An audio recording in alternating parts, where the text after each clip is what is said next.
everyone, how are you all? Welcome back to my channel Marvelous Moksha. Please like my video, subscribe my channel and hit the bell icon. Now I'm finishing 8th chapter. Sloka number 21.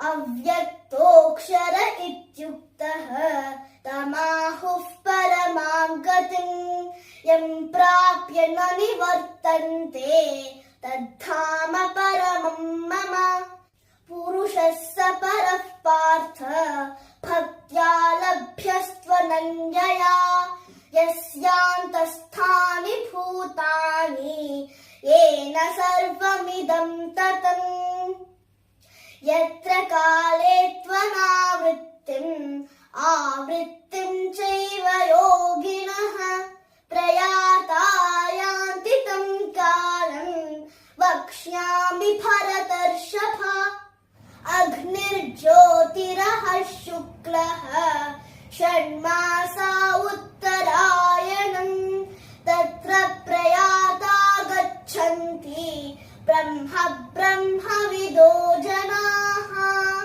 धूमो रात्रिस्तथा कृष्णः षण्मासा दक्षिणायनं तत्र चान्द्रमसं ज्योतिः योगी प्राप्य निवर्तते शुक्लकृष्णे गतिहेते जगतः शाश्वते मते एकया यात्यनावृत्तिम् अन्यया वर्तते पुनः नैते स्मृति पार्थ जानन् योगी मुह्यति कश्चन तस्मात् सर्वेषु कालेषु योगयुक्तो भवार्जुन वेदेषु यज्ञेषु तपस्सु चैव दानेषु यत्पुण्यफलं प्रदिष्टम् अत्येति तत्सर्वमिदं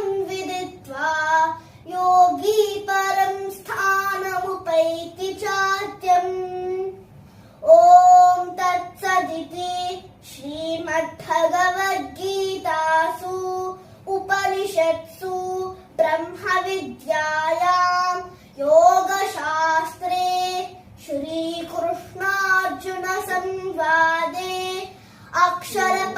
अक्षरपरब्रह्मयोगो नाम अष्टमोऽध्यायः सर्वधर्मान् परित्यज्य मामेकं शरणं व्रज अहं त्वा सर्वपापेभ्यः मोक्षयिष्यामि मा शुचः.